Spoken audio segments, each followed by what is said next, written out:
saya diangkat, diusulkan menjadi dosen di fakultas yang sama. Pada saat saya melengkapi transkrip saya, ada stambuknya, buku gede yang memperlihatkan perkembangan akademik saya setiap tahun. Ya. Lengkap itu datanya? Lengkap. Ya. Padahal tahun 78 tuh Pak ya, Prof? 72 sampai 78 itu ada. Ya. Ada mata kuliah yang saya bolong sampai 6 kali gitu ya. Detail itu ada. Kemudian munculnya angka tertentu. Di zaman Suharizal tidak terjadi itu. Karena di zaman saya itu begitu ujian masuk amplop, tak ada berita acara. Jadi kalau saya menguji Suharizal, dari 70 orang mahasiswa, 70 orang lembar jawaban, ada lembar jawaban itu. Kalau dia bilang ternyata nilai Suharizal tidak ada, Pak, saya kan ikut ujian, ini ada absen.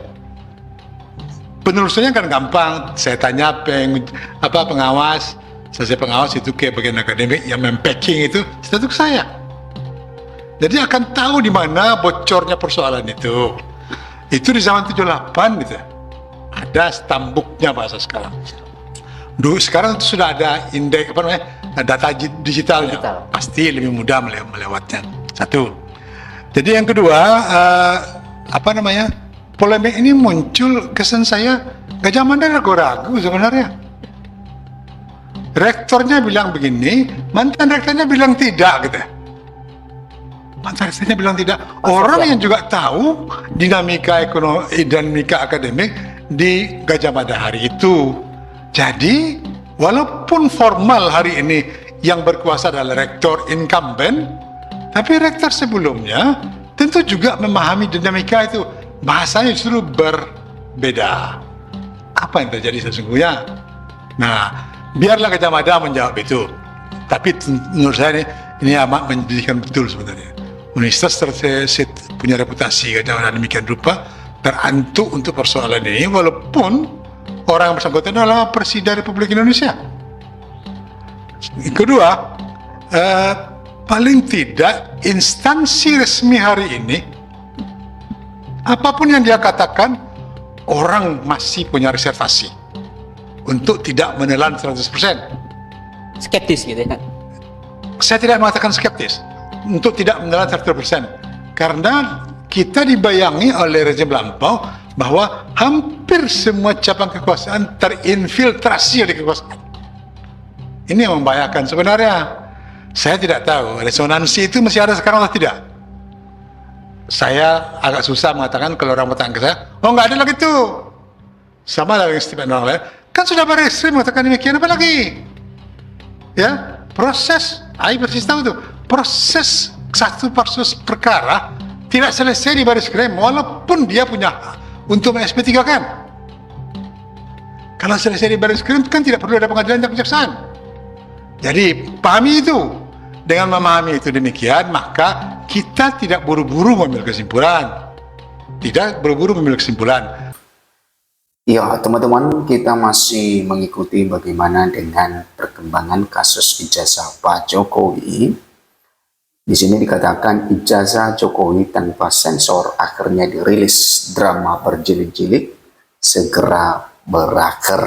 Nah, memang drama demi drama di ijazah Pak Jokowi ini membuat kita bingung, baik itu yang katanya transparansi, ya, kemudian baik itu penegakan hukum terhadap kasus yang seperti ini, atau proses hukum yang cepat untuk menyudahi bagaimana polemik yang terjadi di masyarakat, dan juga bagaimana membuat kita bingung bahwa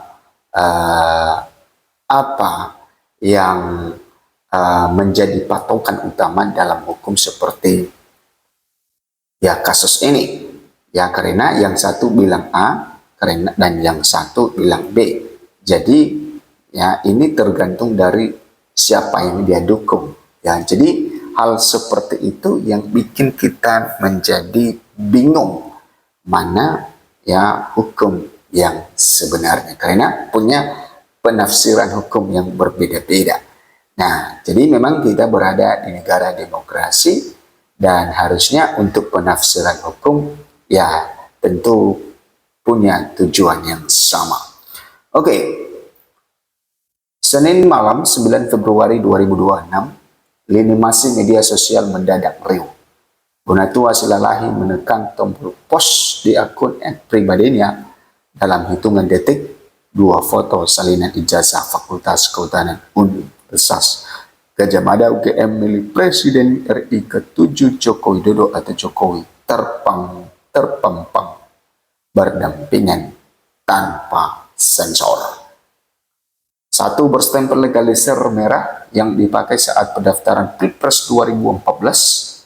Satu berstempel biru yang digunakan ketika mendaftar Pilpres 2019 ke KPU. Salinan ijazah terlegalisir teman-teman yang dipakai calon presiden Pilpres 2014 dan 2019 tulis Bonatua. Unggahan itu bukan sekadar sensasi media sosial. Ia merupakan ujung dari sengketa informasi yang bergulir panjang melalui 6 kali persidangan di Komisi Informasi Pusat. Nah, memang ya persidangan yang dilalui oleh Bonatua ini sampai mendapatkan ijazah Pak Jokowi selama 6 kali. 9 elemen yang sebelumnya ditutup KPU mulai dari nomor ijazah, NIM hingga tanda tangan pejabat kampus kini terbuka untuk publik. Pertanyaannya, apakah transparansi administratif ini cukup untuk menutup spekulasi yang terlanjur mengakar? Nah, ini adalah salah satu pertanyaan-pertanyaan masyarakat ya, bagaimana transparansi dari KPU, karena dari awal KPU ya tidak mau menunjukkan data-data yang harusnya menjadi ya dokumen publik ya, sehingga ya berujung pada pengadilan, berujung pada gugatan, dan akhirnya juga mereka membukanya. Nah, tentu disinilah ya masyarakat menilai bagaimana transparansi tersebut. Oke, kita lanjut. Ujung sengketa informasi publik versus rahasia negara. Bagi generasi digital yang terbiasa dengan keterbukaan data, polemik ini mungkin terasa ganjil. Namun secara hukum, ijazah calon presiden adalah dokumen syarat administratif yang diserahkan dan disimpan di Komisi Pemilihan Umum KPU.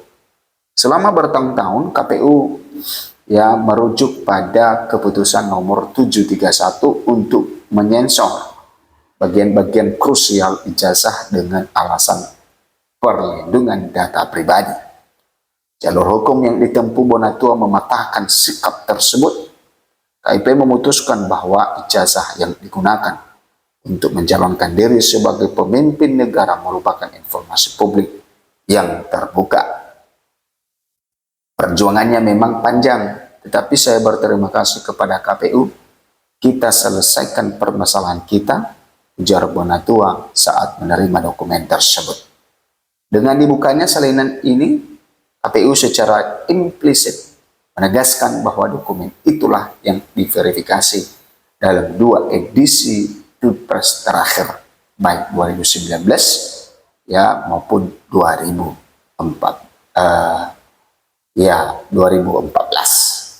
Di tengah perdebatan netizen yang sibuk membandingkan detail stempel dan tanda tangan, Universitas Gadjah Mada UGM tetap konsisten pada pernyataan awalnya. Rektor UGM Profesor Ova Emilia menegaskan bahwa Joko Widodo adalah alumni resmi angkatan tahun 1980 program studi teknologi kayu yang lulus pada 5 November 1985.